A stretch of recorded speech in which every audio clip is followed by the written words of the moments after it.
Alright, I apologize for that brief disconnection. I have decided, because of that disconnection, we shall split this stream into two parts and get the Omega system explained and over with. So a while back, we got 800 chalices for free from the director himself, Nobu P, because of compensation for the Omega system.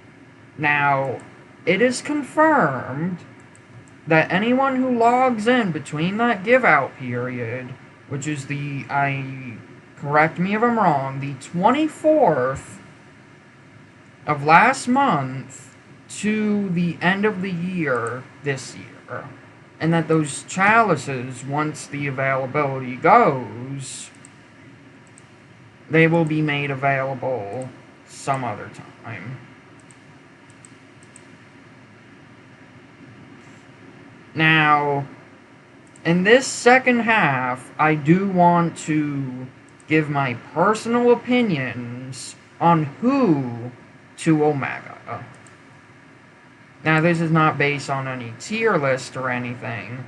This is based on my own personal opinion and the fact I do have some of these heroes on my main account and have tested some of these. Now, outcast heroes like Hermes here will already be at their Omega race upon pulling them, so we can just ignore him. As for our first chaliceable Omega option, Lif here. Lif, all around, very good unit. Action skill is just off the charts. Her passives are off the charts.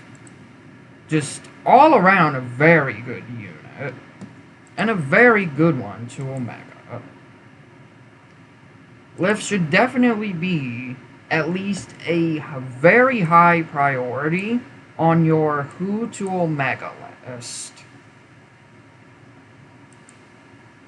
Vindicator Ymir.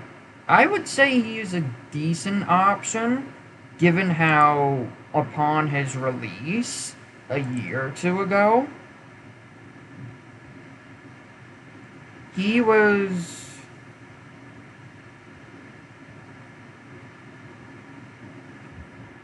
a very good hero in Arena and dominated the meta for quite some time. He was definitely one of the best of his time. I would say if your Arena team relies on him, then give him Omega, because he is a very good unit, especially for later endgame content. And because Omega's Jotuns can only be CC'd by Omega Therians and Therians, he is overall a very good pick for any of the Wanderers leading up to Therian and after. Because I am going to take accountability. Not take accountability. I'm going to take Heroic Wanderer into... I'm going to basically count their use in Heroic Wanderer in Who to Omega. And in this case, Lif would benefit a lot, and multiple Wanderers, because of Omega. Now, because Lif is human, she would only be CC'd hardcore in Aesir Wanderer. But don't worry about Aesir for anyone beginning the game. Your main concern is going to be Human Wanderer. And Lif is allowed in all three bosses, so you really don't need to worry about Omega Lif and Human Wanderer. Mainly for Arena. For your next Omega option, I'm going to say Mariana.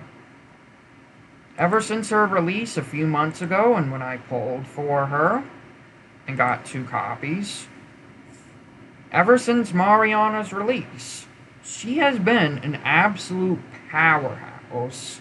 She's an Aesir, which means she will not be touched in Omega by any race that is not Celestial. So if you Omega Diel, because she is Aesir, she can only be CC'd by a Celestial.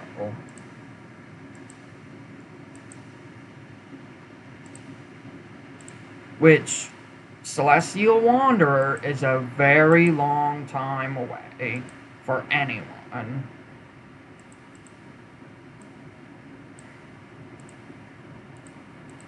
And she has Ignore Barriers on skill, which can be very good on a lot of your heroes. I'll probably do this. Or this. For your next option, I'm going to get to the honorable mentions later down the road because there are a few good ones that you could potentially consider. But for the next one, King of Knights and Reneka install. She's a Celestial. There's not enough said. Because of the Omega system, an Omega Celestial can only be CC'd by an Omega Beast. So Reneka already would absolutely destroy in Heroic Wanderer and Arena. Although there are other options for Celestials, they're making their return in Arena because this Reneka is a collab limited. But am I going to Omega her at the moment? No. I will hold off. Same thing can be said for Elno. She was free during Japanese anniversary a few months ago. Another good option as her, as Reneka. Definitely a good Omega option. Heroic Spell Sword Dial. Released same time as Mariana. Same banner, same Step 8 banner. 100% worth Omega-ing because she is a parallel hero, which means she has the Ascension settings. She can do the Ascension, which all allies damage up 50% against light element enemies for 3 turns to all if she inflicts at least this much earth damage. Very good, very OP. She's got Ignore Barriers for all enemies, so she ignores any barrier the enemy puts up. But because Dial is human, she still gets hit with CC from Aesir, making her semi-viable in Aesir Wanderer. Because Aesir Wanderer is pretty tough. So you definitely want to stock up on gear and stuff for it. An honorable mention here is Rudius. If you have his Enlightenment, unlocked, and all the way at max, he is a very good option. Because he is an absolute beast in Arena, at least for anyone who has gotten him. He is an absolute beast in Grand Arena if you do not have all the stacked pro meta heroes. Like, say, Dial or any of the new Arcana heroes.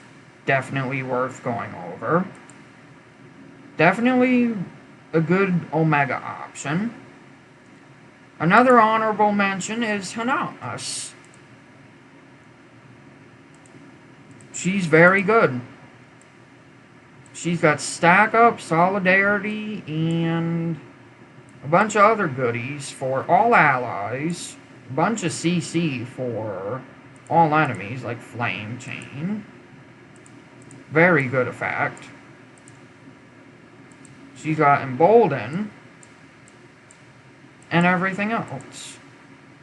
And she's an Aesir, so she cannot be CC'd unless by a Celestial. If she's Omega Aesir, then she cannot be CC'd by anyone that's not a Celestial. And then she's got Elemental Chain, Protection Charge, which gives them Tempered, and this Orbital Trinity, which is pretty good. And we're just going to ignore the High Gravity. That's normal. And then this is just her EX skill, which levels up with grades.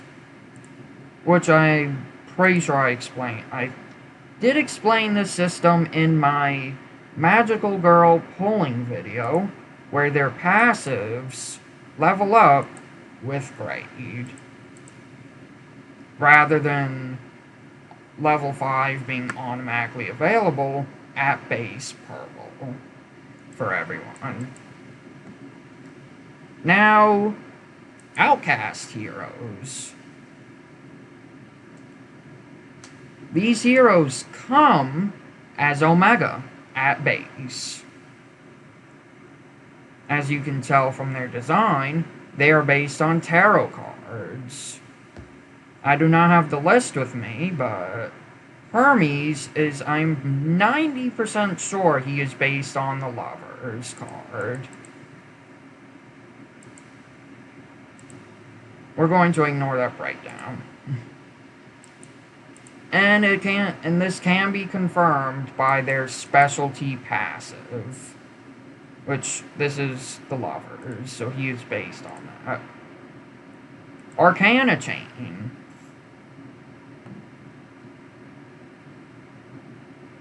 This will take effect, and every Outcast hero will have this unlocked at base. At least one of them at base. For Hermes here, he has the Sieve automatically unlocked, which is a mix of water and fire.